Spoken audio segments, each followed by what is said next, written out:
Shalom, queridos. Bendito seja o nome do nosso Deus.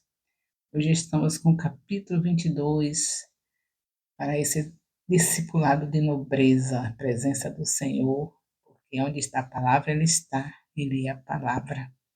Glória a Deus. Isaías capítulo 22, o Senhor faz uma advertência contra o vale da visão, em Judá. Uma advertência contra o vale da visão em Judá. As cidades fortes da nação seriam tomadas e ela ficaria vulnerável. Por isso, Deus os convida a lamentar. Contudo, eles diziam: comamos e bebamos, porque amanhã morreremos. Imaginou? Isaías tendo essa visão. E ele tem a visão, e nesse capítulo 22, o Senhor faz uma advertência contra o vale da visão em Judá, sabe, Judá, cidade forte da nação, seriam tomadas e ela ficaria vulnerável. Tudo isso o profeta vê. E, por isso, Deus os convida a lamentar. Em vez de lamentar, sabe o que eles fazem? Comamos e bebamos, que amanhã morreremos. Não é diferente hoje, né? O Senhor chamando a igreja, dizendo: se humilha, vem orar. É porque, quando fala em 2 Crônica 7,14, se meu povo se chama pelo meu nome, se humilhar e orar, não está falando só de Israel, é para a igreja. Nós somos agora, junto com Israel, somos encaixados, somos enxertados em Israel, gentios e judeus, é a igreja do Senhor.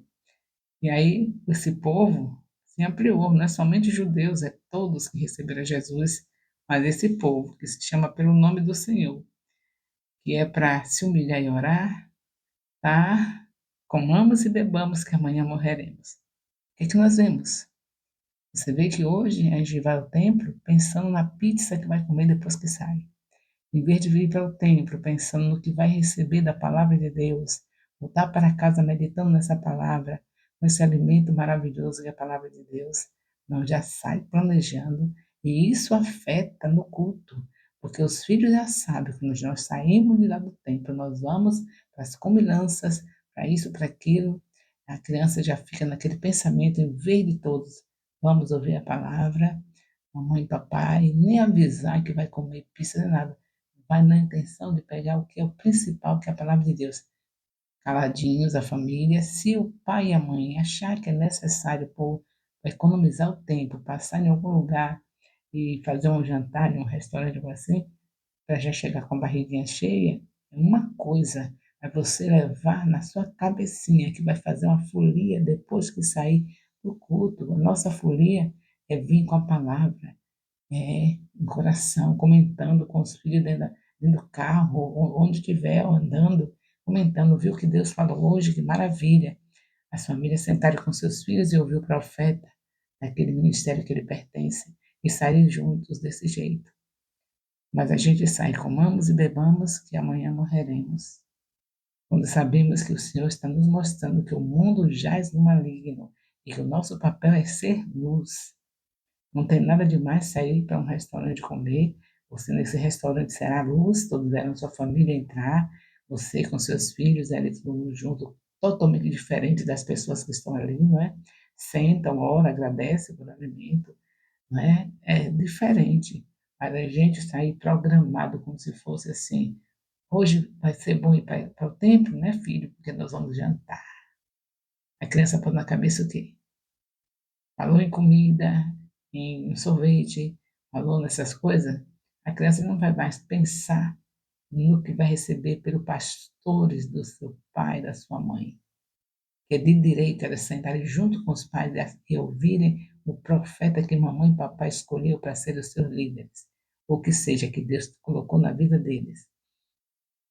Ela sabe que é uma folia, vai para a igreja porque vai ter um passeio. Não, você vai para a igreja porque o Senhor disse: a minha casa é chamada casa de oração. Se é casa de oração, lá tem concordância, a gente fala a nossa necessidade, os irmãos vão orar junto conosco. e a minha casa também não é para se apartar dela, porque está escrito em Hebreus, capítulo 10, versículo 25, não se apartem da minha congregação, porque temos uma comunhão com os irmãos. Então, a alegria, quando terminou o culto, todos ali saboreando a palavra que foi dada, e um abraçando o outro, dizendo, mas Deus falou poderosamente comigo. Oh, queridos, não é comamos e bebamos que amanhã morreremos. Desde o tempo aqui de Israel e para todo o tempo, o povo de Deus tem que fazer diferença. A prioridade deles tem que ser ouvir Deus. A nossa prioridade tem que ser ouvir Deus. É isso aí. Então, vamos dizer que não é da agora que acontece isso, não é? Desde o tempo de Israel, desde quando Deus, na sua infinita bondade, se revelou ao homem, lá em Gênesis, mostrando quem nós somos, o que estamos fazendo aqui, para onde vamos, desde aí que a gente sabe que o povo continua, os escolhidos do Senhor, dando trabalho para o Senhor. Isso é para a gente ver como o amor de Deus é incondicional. Não se esqueça disso. A gente não merece a misericórdia dele que nos alcançou. Ao ouvir a palavra de Deus, precisamos ter discernimento espiritual. Saber identificar os tempos é fundamental para a nossa saúde espiritual.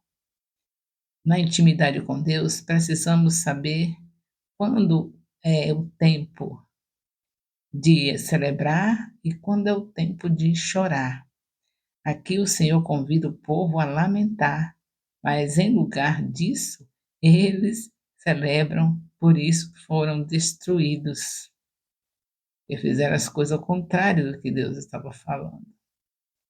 Não é certo sobre qual invasão assíria, não é certo sobre qual invasão assíria Isaías 22:1 estava falando.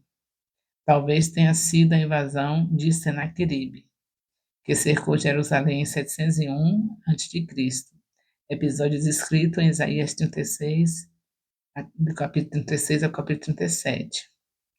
Na perspectiva de Deus, o propósito dessa invasão era encorajar a Judá a não a ser, era encorajar Judá a se voltar para ele e arrepender-se dos seus caminhos pecaminosos.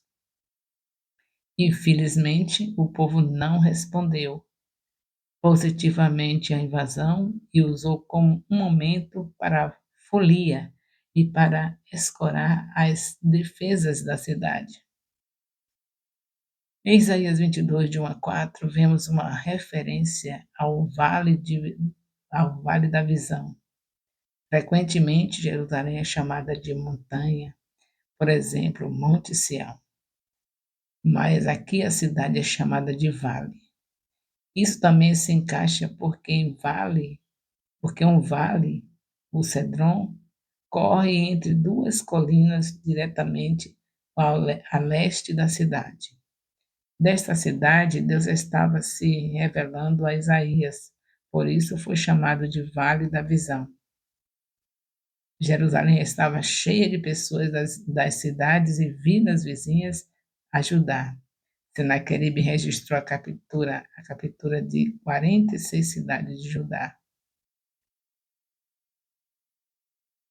As cidades importantes escaparam, mas foram capturadas pelos assírios.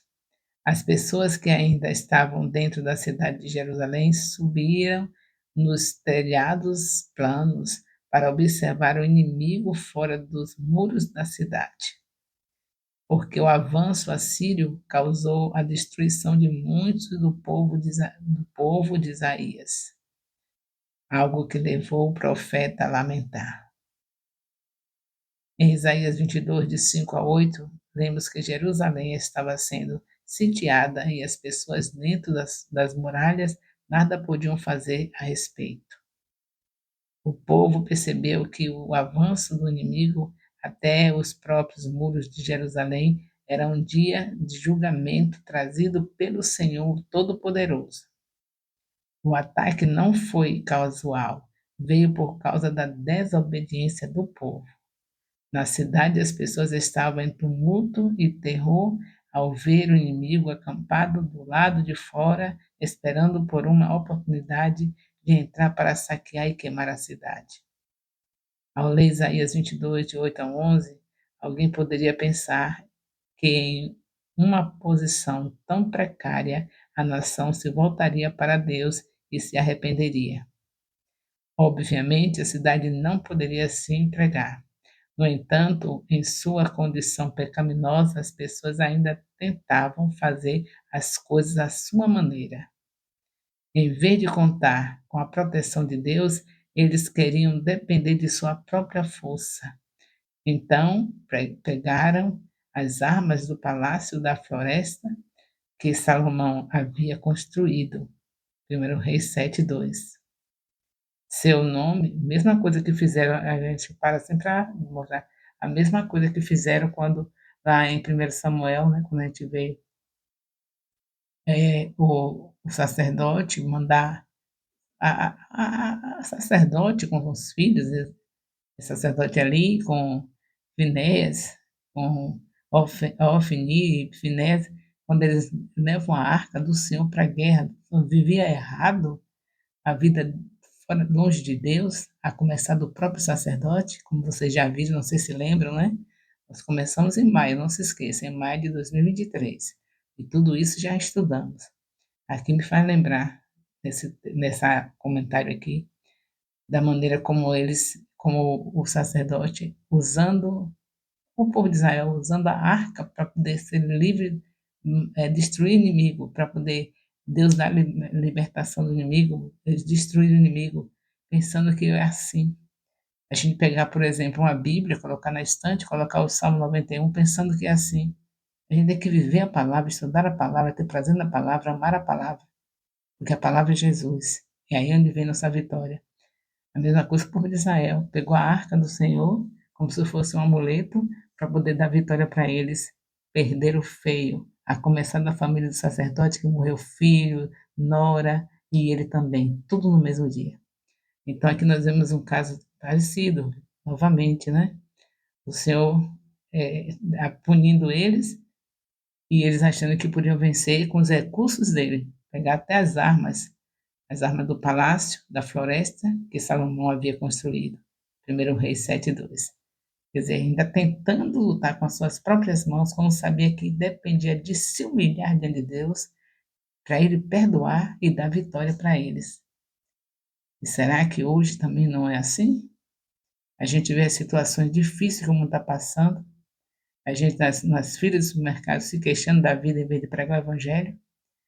A gente, onde chega, em vez de falar bem das autoridades, abençoando, profetizando sobre a vida deles, a gente fala mal quando Deus mandou orar. Então, hoje é a mesma coisa, a gente querendo nossa força, pensando que vai vencer com a nossa força. A gente só vai vencer se a gente se humilhar, orar, confessar os pecados, se arrepender, deixar. Aí Deus ouve e sara a terra. Mas a gente tem feito tudo o contrário, como sempre o povo de Deus faz. Mais uma vez repassando, nós só estamos aqui porque o amor de Deus é um amor incondicional. Então eu creio que não vai ficar o tempo todo, afinal de contas Jesus está vindo, né? É bom que ele nos encontre na obediência, na santidade você não tem medo de Satanás. Aí você pode ganhar as vidas e Satanás não vai prevalecer na sua vida. Você pode salvar pessoas se viver na palavra. É Jesus. Então nós nos humilhamos, pedindo perdão dos nossos pecados e pedimos a força do Espírito Santo e vamos cumprir o que Jesus falou. Mateus 29, 28:19. Ide pregai, ide fazer discípulos. Como fazer discípulos com essa vidinha comum? Não comamos e bebamos que amanhã morreremos. É por isso que a igreja está assim, desse jeito, devagar, achando estranho, né? Como é que vou ficar lendo Bíblia? Vou ler Bíblia, vai ler Bíblia de manhã no lugar secreto, ler Bíblia meio-dia, enquanto descanso o almoço, e ler Bíblia de noite com meus filhos, com meus cônjuges, para poder fazer o culto doméstico e meus filhos aprenderem como está escrito em Deuteronômio, capítulo 6, de 4-9. Está muito difícil isso, está muito cansativo. Pronto, comamos e bebemos que amanhã morreremos. É assim que a gente quer viver. E o Senhor tem uma vida para nós toda especial. A gente começa aqui na terra, já vivendo diferente, porque lá nos céus é tudo diferente. A gente já começa aqui. Quem é salvo já está começando aqui. Quem é salvo sabe muito bem o que é prioridade para Deus. Quem é salvo sabe. Começa pela família. Filhos sendo discipulados, vizinhança sendo discipulada, colega de trabalho sendo discipulado, porque a gente vai ganhar, vai consolidar e vai chegar à parte mais do complemento da obra, que é discipular e enviar. Mas a gente está aprendendo aqui, né? Está vendo que não foi fácil o que Deus fez com o povo que ele escolheu, não porque Deus estivesse querendo fazer o mal, mas o povo escolheu ser punido. Porque pai que ama, ele não vai deixar a vida toda o filho fazendo o que quer. Ele vai dando uma chance, perdoando, perdoando. Vai ter um momento que aquele filho rebelde tem que apanhar. E o povo se comporta com rebeldia. Insiste em ofender a Deus. Insiste em viver uma vida sem compromisso com Deus. Não só no tempo de Israel, mas agora no tempo onde nós, os gentios e Israel, estamos juntos formando a igreja do Senhor, a noiva de Jesus. Então vamos para frente, confiando no Senhor, vamos mudar nossa história, vamos deixar o Senhor mudar nossa história, vamos deixar que o Senhor nos faça aquilo que Ele quer fazer. Ele já deu o seu Espírito, só basta agora dizer: eis-me aqui, Senhor. Louvado seja Deus. Então vamos continuar aqui no comentário. Seu comentário do assunto, que de vez em quando eu paro para fazer as analogias, né? Seu nome deve-se a enormes colunas de cedro trazidas do Líbano para Jerusalém. Aparentemente, os armamentos foram armazenados naquele prédio dos dias de Isaías. Estou continuando a falar de que o povo foi pegar as armas no Palácio da Floresta, que Salomão havia construído, como está escrito em 1 Reis 7:2, em vez de buscar a Deus, foram lutar com as suas próprias mãos.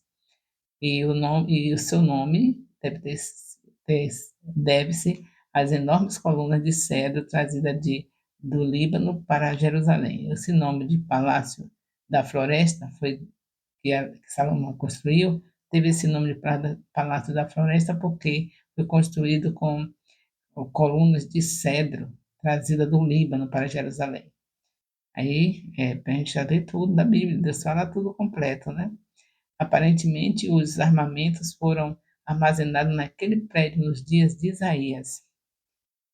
Ele consertou partes quebradas da parede, segundo a Crônicas 32:5, da cidade de Davi, segundo Samuel 5, de 7 a 9, coletou água no tanque inferior, segundo a Crônicas 32:4, demoliu algumas casas para utilizar o seu material na separação da parede, a reparação da parede, preservou o abastecimento de água da cidade, um reservatório entre duas paredes.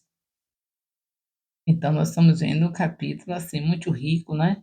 Com referências que vai reforçar para o entendimento esse capítulo 22 de Isaías.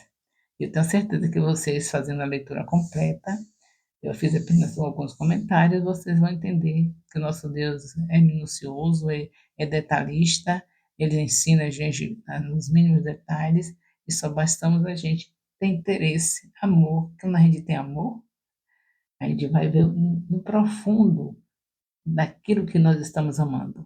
Caso aqui não é aquilo, aqui é um Deus maravilhoso que nós amamos porque Ele colocou o seu amor em nosso coração, Romanos 5:5, até para amar tem que Ele dar, porque Ele não tem nada, Ele mesmo que deu amor para a gente, então nós amamos esse Deus, amamos a sua palavra, amamos ouvir a sua voz. E vamos prosseguir a cada semana, um capítulo por dia, um capítulo com nossos discipuladores, e nas nossas casas, 3 capítulos por dia, e já sabemos que daí por diante ninguém nos segura, porque Jesus é a palavra. O amor de Deus, nosso Pai, a graça salvadora do nosso Senhor Jesus Cristo, a comunhão do Espírito Santo, seja com todos os discipuladores e discípulos do Ministério Apostólico Internacional, Filho de Jerusalém, desde agora e para sempre. Amém.